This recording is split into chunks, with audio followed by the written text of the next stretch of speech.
Oi, gente! Hoje eu vim aqui conversar com vocês sobre a questão dos encaminhamentos, independente do lugar que você trabalhe, tá? Eu acho que tem uma lógica aí, são 5 passos que eu vou sugerir para vocês seguirem na hora de elaborar um encaminhamento, tá bom? E de realmente colocá-lo em prática. O primeiro tem a ver com a identificação da demanda. O que eu tô querendo dizer de identificação da demanda? Esse é o ponto, acho que principal mesmo, né? Que é o que vai nos dar a direção, né? De para onde ir, né? Para onde encaminhar, o que sugerir para esse paciente. Então, por exemplo, eu posso perceber a necessidade ali dentro do meu atendimento de encaminhar esse paciente para uma avaliação psiquiátrica. Inclusive, eu já fiz um vídeo específico sobre isso, que está disponível aqui no canal. Mas eu posso perceber também, além da necessidade de encaminhamento para o psiquiatra, eu posso identificar uma série de questões que vão para além daquilo que eu posso ajudar, que vão para além de qual que é o meu papel. Então, para fazer um encaminhamento, a primeira coisa que eu vou ter que identificar são as demandas que aparecem ali, e eu vou ter que ter muita clareza de quais são as demandas que eu tenho condições de assumir e que eu posso me propor a trabalhar com aquele paciente, e quais são as demandas que de fato não me cabem, que cabem a um outro profissional. É claro que quando a gente trabalha muito tempo em equipe, tem alguns saberes que passam a ser compartilhados por todos nós. Então eu sei algumas coisas aí sobre a alimentação, né, sobre o tratamento para diabetes, para obesidade, porque eu trabalho muito com isso também. Eu já trabalhei no CRAS e trabalho bastante tempo junto com assistente social, então eu sei alguns benefícios que são disponíveis, inclusive alguns critérios de encaminhamento, mas eu não tenho certeza que ela é a melhor opção para aquele paciente, porque eu sei orientações de uma forma mais geral. O meu saber me possibilita conhecer alguns pontos do trabalho do outro. Isso me ajuda a esclarecer algumas dúvidas, isso me ajuda a ver se aquele paciente está com uma expectativa muito incoerente com a realidade ou não. Mas eu não posso fazer o trabalho do outro, então eu vou precisar sim fazer o devido encaminhamento. Inclusive, assim, eu vejo que o paciente não está tomando a medicação adequada, ele está tomando de uma forma irregular. Eu até sei mais ou menos como é que é a indicação, mas não sou eu, não me cabe assumir isso como uma tarefa minha e esclarecer, né, todas as dúvidas desse paciente. Então, esse é um ponto super importante, identificar as demandas e saber, né, qual que é a parte que nos cabe e qual que cabe ao nosso colega. Uma questão que é muito comum no meu trabalho, né, na emergência, é que realmente eu identifico aí a necessidade da continuidade, inclusive do acompanhamento psicológico. Então, nesse caso, eu sei o que a psicoterapia pode fazer pelo paciente, eu sei o que o tratamento em saúde mental pode oferecer para aquele paciente, e eu sei que aquilo, naquele lugar que eu estou, na emergência, eu não vou poder oferecer para ele, né? Eu não vou poder dar continuidade ao processo de psicoterapia que eu acho que ele precisa, eu não vou poder proporcionar um acompanhamento em grupo que eu acho que seria interessante para ele. Então, eu não vou poder fazer nenhum tipo de acompanhamento daquele paciente ali, embora eu saiba que ele precisa, né, de um acompanhamento. E aí, nesse sentido, embora a gente esteja percebendo, né, uma necessidade psicológica de um acompanhamento psicológico, eu vou estar reconhecendo, né, de acordo com as minhas possibilidades, que eu não vou ter realmente condições de fazer isso. E isso vale não só para serviços de saúde como a emergência. Isso vale, por exemplo, para quem trabalha no NASF, né, num posto de saúde, percebe que aquilo que ele está observando ali, seja pelos sinais de gravidade, seja pelo histórico mesmo, o acompanhamento vai precisar ser no CAPS, por exemplo, ou dependendo do estado, né, psicológico, psiquiátrico daquele paciente, ele pode necessitar de uma internação, e aí eu vou ter que encaminhar para uma avaliação psiquiátrica de emergência. E isso vale também para quando a gente trabalha no consultório. Por exemplo, pode chegar um paciente para mim, já desde o telefone eu posso precisar fazer o encaminhamento, mas vamos imaginar aqui que você está realmente diante do paciente e ele traz uma demanda que você não se sente preparado para lidar.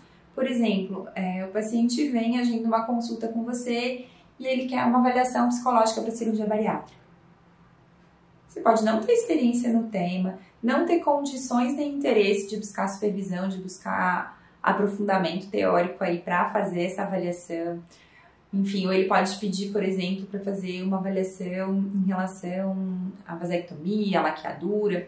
Ou pode ser, por exemplo, ele chegou e na verdade está pedindo um acompanhamento para um filho, ou um acompanhamento ele imaginou que seria de família, e você não trabalha com família, não trabalha com casal, ou traz algum diagnóstico, alguma questão aí que extrapola as suas condições de ajudá-lo.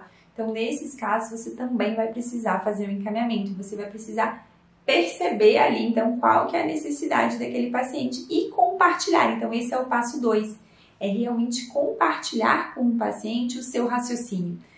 O que eu tô querendo dizer, né? De realmente compartilhar com o paciente o que você está percebendo enquanto uma demanda e o que você está percebendo que de fato você não pode fazer e que existem outras pessoas em outros lugares, ou né, no caso do hospital, em um serviço de saúde, ou mesmo naquele local, que vão poder ajudá-lo melhor que você nessa questão. E aí, sempre que você apresentar essa possibilidade para o paciente, esteja aberto a ele discordar de você, tá? Às vezes a gente propõe um encaminhamento e o paciente prontamente diz, não, nada a ver, isso aí não vai rolar, não preciso disso daí não. E aí a gente vai precisar, né, de alguma forma, entender melhor o que aquela recusa quer dizer, explicar melhor, né, talvez de outras formas, com outros argumentos, com alguma metáfora, enfim. A gente vai precisar deixar claro, então, por que a gente pensou aquilo e realmente estar aberto a ouvir o que ele tem a dizer sobre aquilo que a gente pensou. A partir daí, se abrem duas possibilidades, né? Realmente o paciente recusa e você vê que aquele encaminhamento realmente não faz sentido, e aí você desiste dele e segue com as outras demandas aí que você identificou no processo.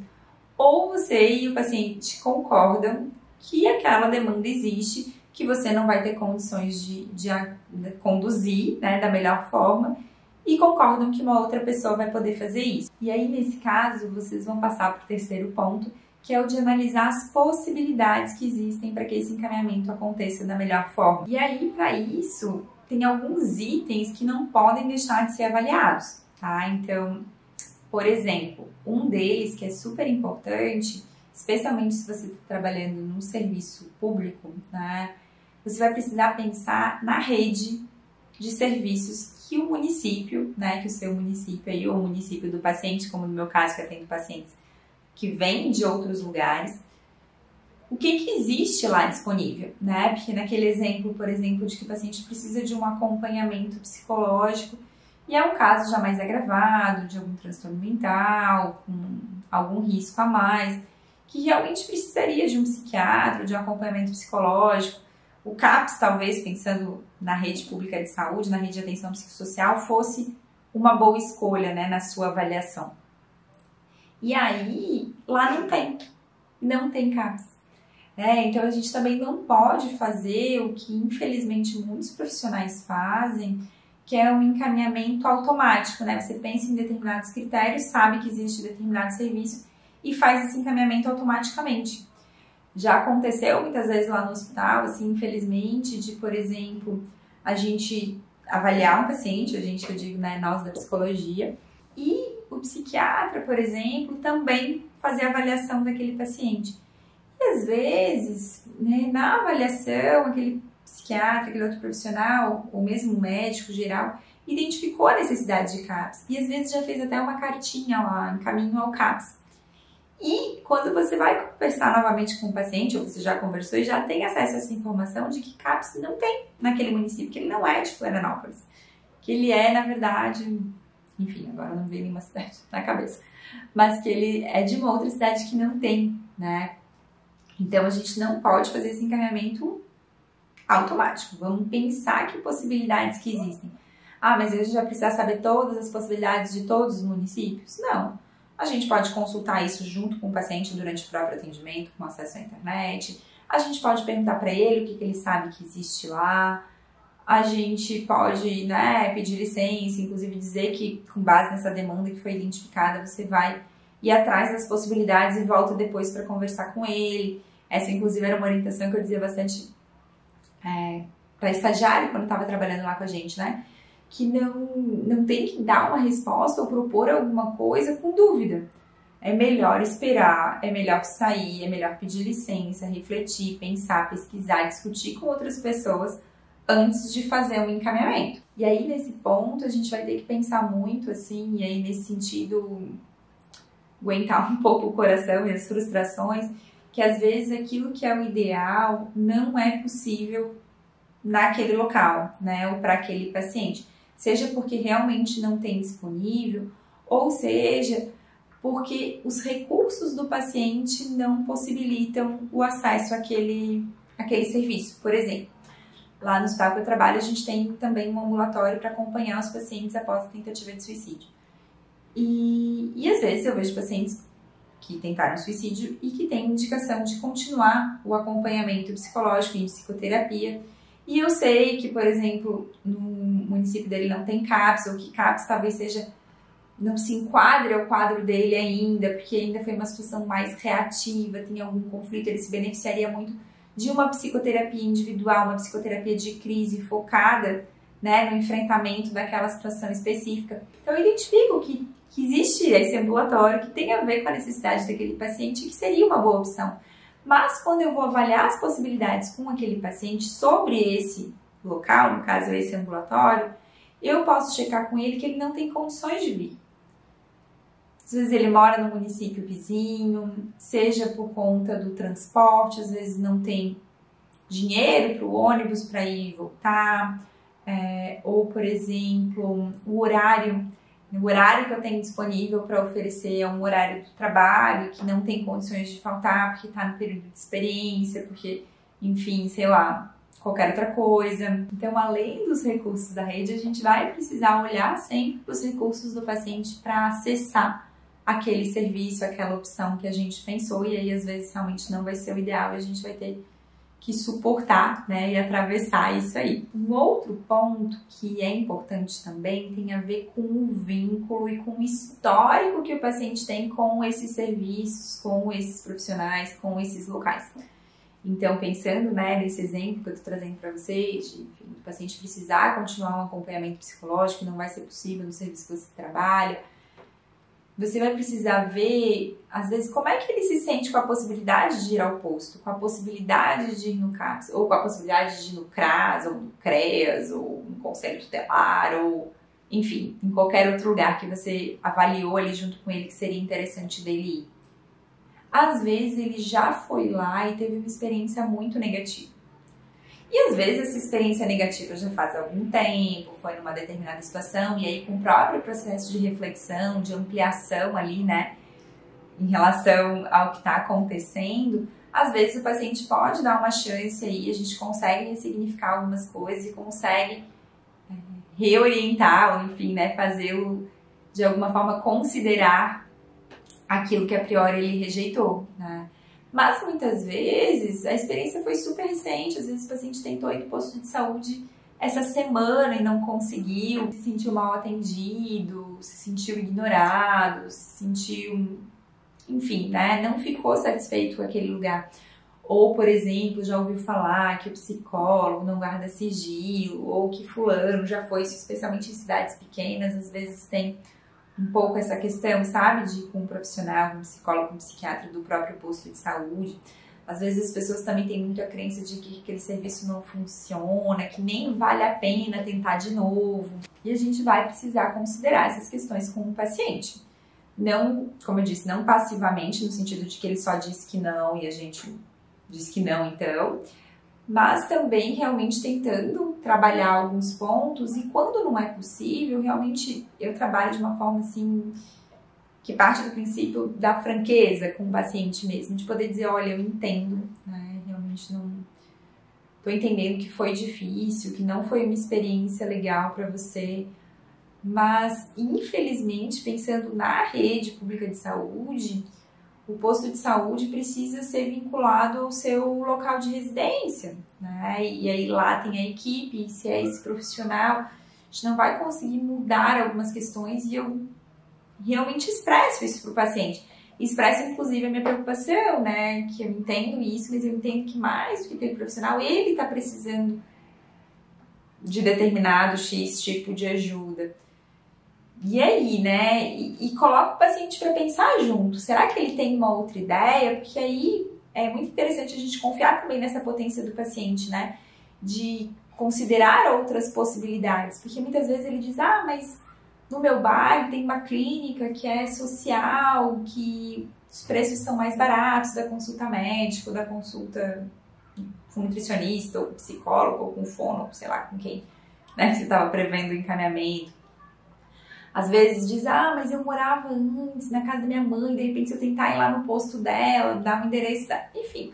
O paciente vai criando estratégias, às vezes, né, que não são as ideais em alguns casos, mas que são estratégias interessantes para aquele paciente naquele momento e a gente precisa dar a chance para ele também pensar sobre isso. Né? Ele dizer, olha, então a outra opção, se não é o posto, é o CAPS, se não é o CAPS, é a emergência psiquiátrica. Na emergência psiquiátrica, em alguns lugares tem policlínica, como que é? E a gente vai construindo esse encaminhamento junto com o paciente. Esse é um ponto super importante, eu acho, que essa análise das possibilidades e a construção, a escolha, a seleção de qual que é a melhor opção para aquele paciente, eu acho que precisa ser construída com o próprio paciente. E aí, definido o local, né, definido o profissional, a especialidade, a gente vai então para o quarto ponto, que é realmente definir de que forma que a gente vai fazer esse encaminhamento. Às vezes, só o fato de fazer essas orientações e essas reflexões já são suficientes para o paciente entender o que ele tem que fazer em seguida. E ele mesmo pode dizer, então eu tenho que ir em tal lugar? É isso, tem que ir em tal lugar. Né? Então, às vezes, a gente vai fazer isso muito a partir realmente desse diálogo, mas a gente pode pensar também em estratégias complementares para que essa orientação seja, como é que eu vou dizer, seja melhor compreendida, melhor assimilada, que aumente as chances do paciente realmente aderir, né, àquela proposta de encaminhamento, àquela proposta de tratamento. E aí a gente pode fazer isso de algumas formas diferentes, tá? A gente pode fazer isso pessoalmente, por telefone ou por escrito. Pessoalmente, é mais comum quando a gente trabalha realmente já em equipe, né? Eu que trabalho no hospital, eu consigo falar com o médico, eu consigo falar com o nutricionista. Quando a necessidade que eu identifico daquele paciente diz respeito àquele momento da internação e aqueles profissionais que trabalham comigo têm alguma disponibilidade, eu posso tentar fazer essa articulação verbalmente, né? Diretamente com o profissional. Como no caso também da bariátrica que eu trabalho, então tem endocrinologista, tem nutricionista, tem educador físico na equipe. Então, se eu identifico alguma necessidade, eu posso escolher, em alguns casos, realmente falar pessoalmente com esse profissional. Mas eu vou fazer isso com todos? Não, gente, eu não faço com todos e pessoalmente não recomendo que se faça em todos os casos, com todos os pacientes, de uma forma automática, indiscriminada. Lembra que eu falei aquela coisa do automático, que não é legal nem para decidir o local do encaminhamento, e eu também não acho legal ser automático na forma, porque às vezes não precisa, né? Aquele paciente parece super engajado, ele realmente parece que assimilou, entendeu, a gente checou com ele, e ele tem uma postura mais ativa, ele vai conseguir se expressar bem, seja a dúvida, seja a demanda para o outro profissional. Então, nesses casos, eu não costumo ir falar pessoalmente com outro profissional, porque isso toma tempo. Seria ótimo, né? Em alguns serviços de saúde, por exemplo, existe essa possibilidade, né? Por exemplo, no CAPS, mesmo em algumas equipes dentro do próprio hospital, mesmo na bariátrica, existem às vezes reuniões para discussão de caso, reuniões para a gente poder realmente trocar mais, né? Sobre aquilo que está acontecendo com um determinado paciente. Mas ainda assim, seria uma reunião no mês, como no caso da bariátrica, por exemplo, não vou conseguir falar de todos os pacientes para todos os profissionais. E realmente não acho que seja necessário, né? Mas, enfim, eu acho que é super importante, especialmente nos casos que a gente percebe que o paciente tem uma postura um pouco mais passiva, que talvez na hora, né, por exemplo, é muito comum no hospital a gente ver que o paciente está com dúvidas sobre alguma questão do tratamento, enfim, da alta. E a gente orienta, né? Olha, esclarece isso com o profissional, com o médico, fala com ele quando ele vier.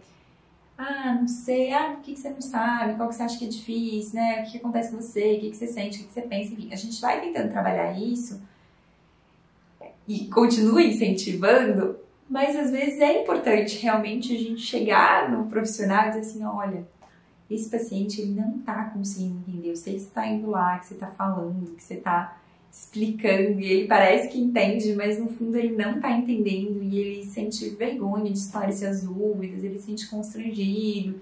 Enfim, a gente pode às vezes ser um pouco porta-voz, sabe? A gente pode fazer isso. Mas não acho que a gente precise fazer isso em todos os casos. Já aconteceu, inclusive lá no hospital, com os residentes que eu trabalhava, dele ir com o paciente, por exemplo, até o Centro POP, que é o centro que atende pessoas em situação de rua.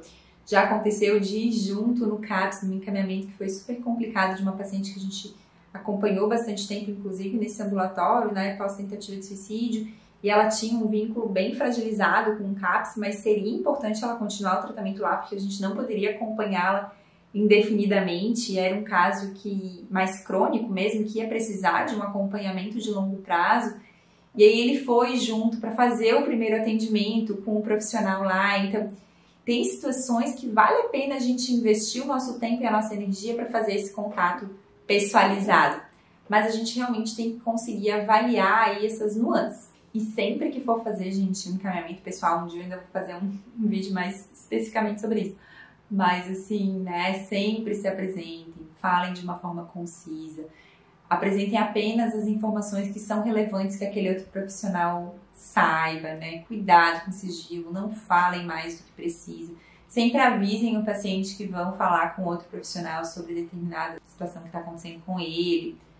Então, por favor, mantenham esses cuidados. A segunda forma de fazer o encaminhamento seria por telefone. Eu sigo mais ou menos a mesma lógica do pessoal, para os profissionais que trabalham ali comigo, né? Eu sigo a mesma lógica disso para a questão do telefone quando são profissionais que trabalham em outros setores, em outros serviços da rede. Então, assim, eu não ligo para todos os postos de saúde para avisar para todas as equipes que eu encaminhei aqueles pacientes para aquele serviço. Eu não conseguiria fazer isso. Se eu fosse fazer isso, eu precisaria atender muito menos pessoas e eu estaria desconsiderando a capacidade que elas têm de fazerem algumas coisas por elas mesmas.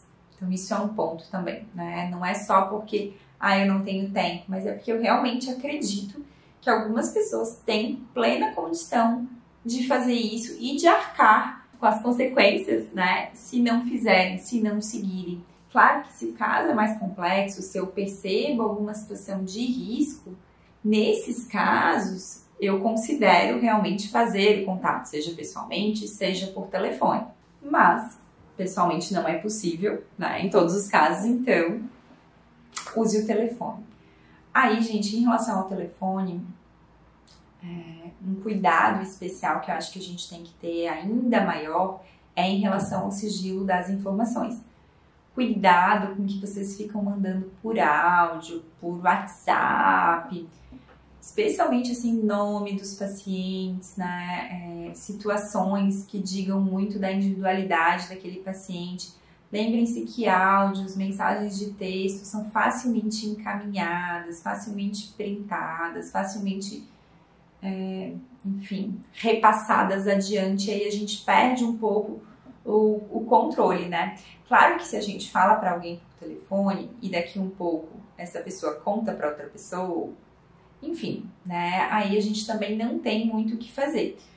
Mas eu acho que a gente tem que tomar muito cuidado. Eu sempre prefiro primeiro telefonar. Mas eu já saio ligando direto para as pessoas que eu tenho no WhatsApp? Claro que não, né? O WhatsApp tá aí para facilitar a nossa vida. Então, geralmente, eu mando uma mensagem me apresentando. Eu sou Maria Emília, sou psicóloga de tal lugar. Estou atendendo um paciente em comum que você também acompanha, quando é o caso do paciente já ser acompanhado por esse outro serviço. E gostaria de discutir alguns pontos em relação ao atendimento que eu fiz dele recentemente. Ou, se for agora na pandemia, muitas unidades básicas de saúde estão recebendo encaminhamento só por telefone, por WhatsApp. Então, às vezes eu digo, né, a Emília, sou psicóloga, estou querendo discutir o caso de um paciente que é da área X. Tem algum telefone que eu possa ligar para falar diretamente com alguém da equipe?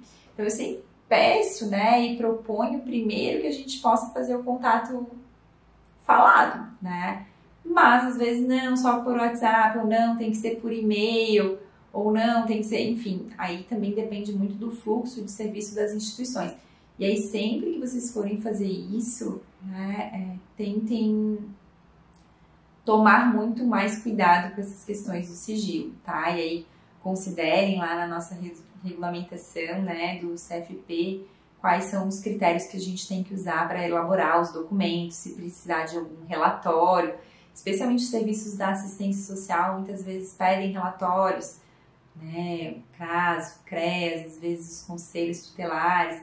Então, em alguns casos, realmente vai precisar de um relatório e aí você tem que ver lá certinho quais são os tópicos que você tem que preencher, cumprir, tá bem? E uma alternativa, assim, né, que ajuda também o paciente e que nos toma um pouco menos de tempo, tanto nosso quanto da outra equipe, é o encaminhamento por escrito, porque daí não precisa ser síncrono, né, a comunicação. Então, a gente consegue fazer o documento agora e o outro profissional vai ler quando o paciente chegar lá. A gente não precisa que o meu horário coincida com o horário daquele profissional para a gente poder conversar. Então, isso acaba facilitando muitas vezes. Então, essa é uma alternativa que, geralmente, quando eu vou tentar ligar para o posto, para CAPS, para outros serviços, geralmente eu também faço o encaminhamento escrito, tá? Por quê? Porque vai que eu não consigo, vai que não me atendem, vai. Então, eu sempre oriento o paciente a buscar, de uma forma independente, os serviços de saúde ou os profissionais que eu oriento ele a buscar. O meu contato pessoal, por telefone ou por escrito, é uma forma de ajudá-lo, né, a relatar as coisas que são importantes, ajudar a abrir um pouco esse espaço para ele conseguir fazer isso com mais facilidade. Mas eu não consigo garantir, porque não depende só de mim. Sempre que eu quiser falar com outra pessoa, eu vou depender da disponibilidade da outra pessoa. E aí, quando você trabalha num serviço, né, que a cada dia chegam novos pacientes, a cada dia chegam novas demandas, e às vezes eu fico tentando ligar uma semana seguida para falar com determinado serviço e não consigo, né? Então, essas dificuldades realmente existem. Mas não é por isso que eu deixo de tentar, né? Isso que eu acho que é importante de vocês considerarem também, né? Em alguns casos, quando se percebe que é importante, vale a pena tentar. Se não conseguir, sempre o plano B, tá? Que aí envolve tanto o encaminhamento escrito, quanto muitas vezes o contato posterior com o paciente. Esse seria o quinto ponto, que é do monitoramento do encaminhamento. Então, você fez, falou com a equipe, falou com o paciente, entregou o documento, enfim. Você pode, em alguns casos, especialmente lá no hospital, a gente faz muito mais com os casos de tentativa de suicídio, né? Que são casos que a gente acaba ficando um pouco mais preocupado com o risco e a gente faz um monitoramento alguns dias depois, algumas semanas depois, para ver se a pessoa conseguiu acessar o posto, o CAPS, o psicólogo, o psiquiatra, sei lá quem que a gente pediu para lá ir. Então, nesses casos, a gente acaba ligando depois para o paciente. Então, isso eu também recomendo nesses casos que você não conseguiu falar realmente com o profissional como você, né, desejava, enfim. Ai, gente, ficou super longo, eu acho, esse vídeo falando de um monte de coisas. Mas eu realmente acho que são todos esses pontos aí que você precisa considerar para fazer um encaminhamento elaborado e não um encaminhamento automático, um encaminhamento apressado, um encaminhamento que é só, sabe, o pessoal fala às vezes os encaminhamentos bomba-relógio, se você estivesse mandando o paciente como se o paciente fosse uma batata quente, assim, para ficar mandando de um serviço para o outro. Então a gente tem que realmente seguir esses passos para que esse encaminhamento realmente seja bem elaborado e cumpra a sua função, que é realmente de garantir uma linha de cuidado, né? Um cuidado integral para o paciente, para aquela pessoa que está ali com a gente, né? Então, seria isso, gente. Espero que vocês tenham gostado do vídeo. Podem deixar dúvidas, comentários, sugestões aqui embaixo.